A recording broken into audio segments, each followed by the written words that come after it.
Hello everybody, welcome back to our channel. In today's video, we're gonna be considering some of the spiritual gems comments for the week of March 25 to 31, 2024. So friends, we give you a warm welcome and now let's get started.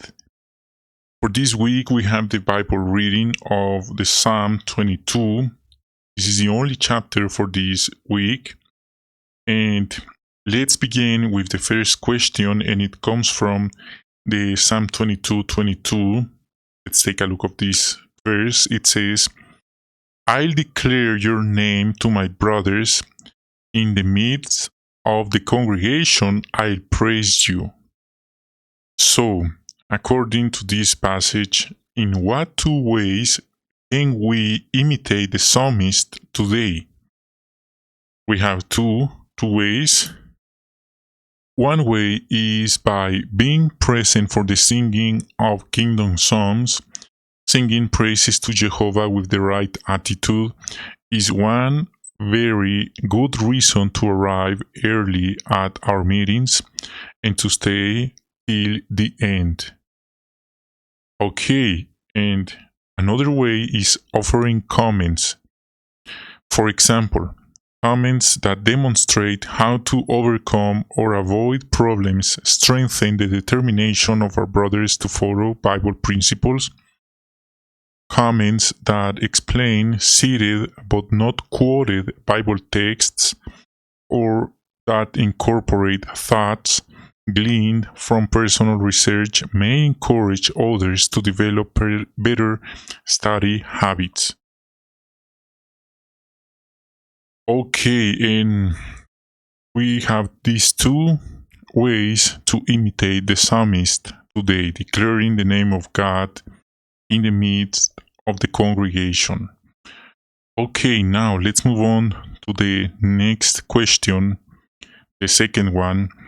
What spiritual gems from this week's Bible reading would you like to share? And let's dive in. We have number one, and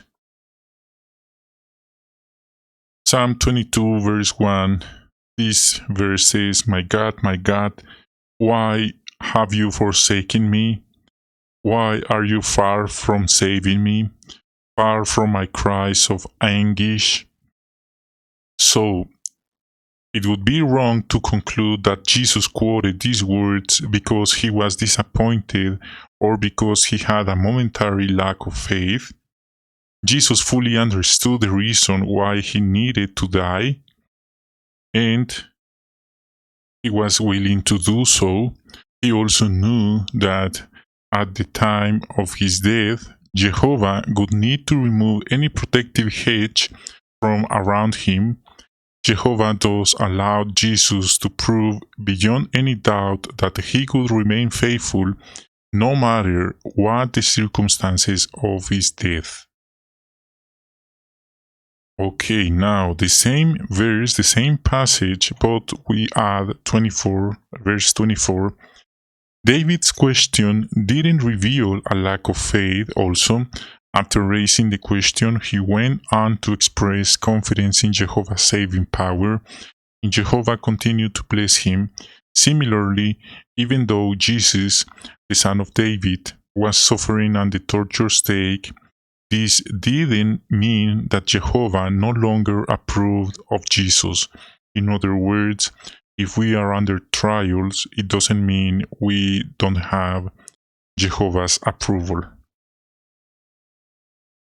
Number 3, and the same passage again teaches a different gem, spiritual gem, teaches that trials are part of our path in this system of things. Jesus realized that what he was experiencing was part of Jehovah's will for him. Shortly after quoting this psalm, Jesus said, it has been accomplished. Yes, the momentary withdrawal of Jehovah's protection allowed Jesus to accomplish fully all that he was sent to earth to do. It also allowed him to fulfill all the things written about him in the law of Moses and in the prophets and Psalms. Number 4. And now let's take a look of the scripture in the verse 3. But you are holy, surrounded by the praises of Israel. So praise had an important place in Israel. They have a choir, the Levites, and there they were focused on praising Jehovah. And because of being completely surrounded by praise, the Almighty is referred as the inhabiting the praises of Israel. Like we read, surrounded by the praises of Israel.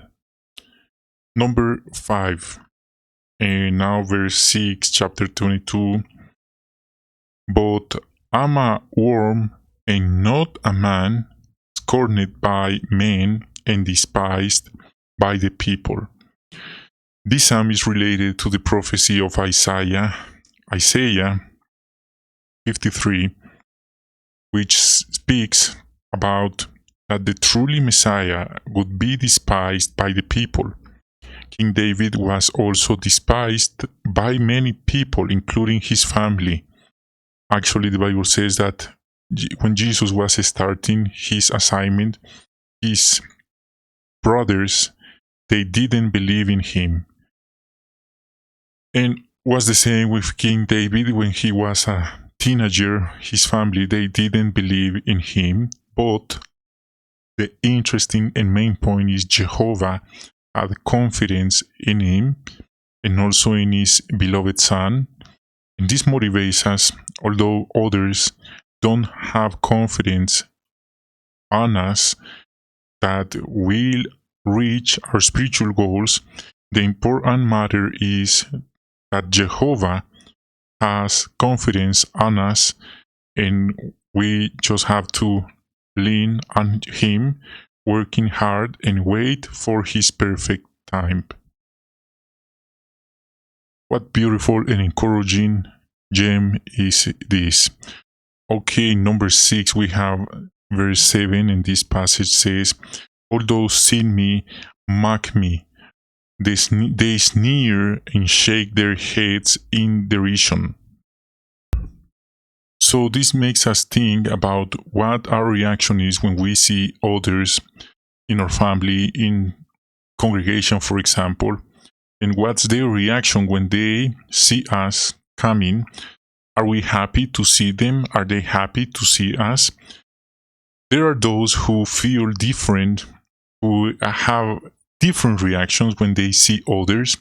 Some of them are happy, some of them are angry, even sad, etc.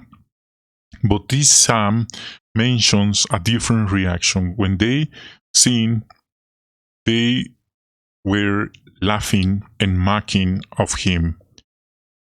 And this is a very common conduct in some educational centers, like bullying others, but we don't want to make fun or mocking of anyone in our own family or in the congregation. We see them around us. Number 7, Psalm 22, verse 10, this verse says, I have been entrusted to your care from birth. From my mother's womb, you have been my God. Practical lessons from this is that parents do well to teach their children about Jehovah. ASAP, this should begin as early as possible. From childhood, it takes real effort to help them understand that obedience to God is the best way to live. We have tools provided by the organization to help children to learn about Jehovah. 8. In the same scripture, spiritual education should not fall only on the mother. Actually, parents, both, the father must also be involved, is part of the serious responsibility that should be considered before having children in this system of things. And the good example of both parents will significantly help children to be people of good. So, words are important, but the power of a good example is very significant and related. 9. And now 22:18 says, they divide my garments among themselves, and they cast lots for my clothing. Furthermore, while hanging on the stake, Jesus could do nothing to determine what was being done with his garments. He couldn't maneuver the Roman soldiers into casting lots over them, but they did it exactly as Bible prophecy foretold that they would. Number 10. And we already did this verse 22:22, and this makes us think about what ways to praise Jehovah in the midst of the congregation. And we already seen giving good comments is one of them, but not the only one. Another very effective way is through our good example when we are speaking and treating the older ones, the younger ones, the opposite sex, the minors, etc. The way we speak to them, we treating them, the way we are dressing and grooming ourselves, and now we have another alternatives, but the point is our good example. So that's another way to, like the verse says, declaring the name of God to our brothers in the midst of the congregation. We are praising Jehovah not just with our words, but through our good example. Okay, friends, that's a wrap for today's video. Thanks for watching. Thank you for coming.